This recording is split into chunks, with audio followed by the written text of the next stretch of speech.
ஏற்கனவே 2010 வந்து கொடைக்கானலில் வந்து ஐயா மாஸ்டர் ஐயாவோட கிளாஸ் அட்டன் பண்ணியிருக்கேன்.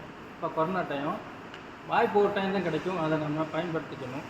அதை வந்து நான் இடையில வந்து அவர் சொன்னதுலேருந்து இப்போ பண்ணியிருந்தேன்னா, அந்த இடையில ஒரு 5 வருஷம் கேப் வந்து நல்லபடியாக என்னுடைய வாழ்க்கை மாறி இருக்கும். அது அதை பின்பற்றாமல் விட்டுட்டேன். அதை ஃபஸ்ட்டு என்னுடைய இதேவும் அதை நான் பின்பற்றியிருந்தேன்னா, ஐயாவுடைய இதை ஃபாலோ பண்ணிட்டு இருந்தேன்னா நேராக நான் நல்ல ஒரு லெவலுக்கு என்னுடைய இதே லெவலில் மாறி இருக்கும். அதை நான் மிஸ் பண்ணிட்டேன். பெரிய ஒரு வாய்ப்பை நான் தவறி விட்டேன். அதே என்னோடய ஃபஸ்ட்டு அடியே.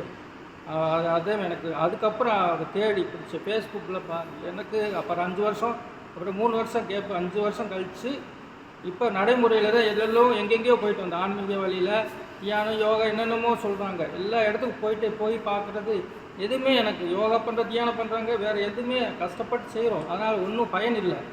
ஆனால் வந்து நம்ம தாந்திரியத்தில் வந்து பண்ணுற போது மகா சமாதி அடைஞ்சது.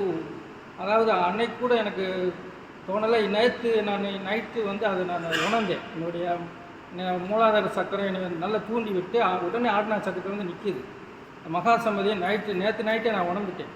அதே எனக்கு ஒரு பெரிய வாய்ப்பு கொடுத்த கடவுளுக்கு நன்றி சொல்லணும், மாஸ்டர் ஐயாவுக்கு நன்றி சொல்லிக்கிறேன்.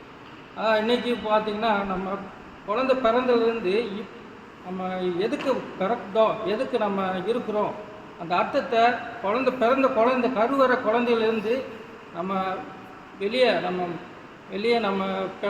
வெளியே வரைக்கும் சாந்தி, ஆத்மா சாந்தி அடைய வரை உள்ள விஷயத்தை பூரா ஒரு 2 மணி நேரத்தில் எல்லாத்தையும் சொல்லி நம்ம புரிய வச்சது.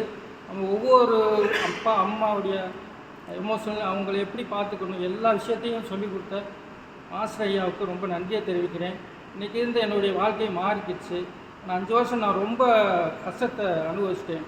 இன்றைக்கி இந்த செகண்ட்லேருந்து அவருடைய வழியில் பின்பற்றி என்னுடைய வாழ்க்கையை வந்து மேம்படுத்துறதுக்கு நான் கடவுளுக்கும் நம்ம மாஸ்டர் ஐயாவுக்கும் நான் நன்றி சொல்கிறேன்.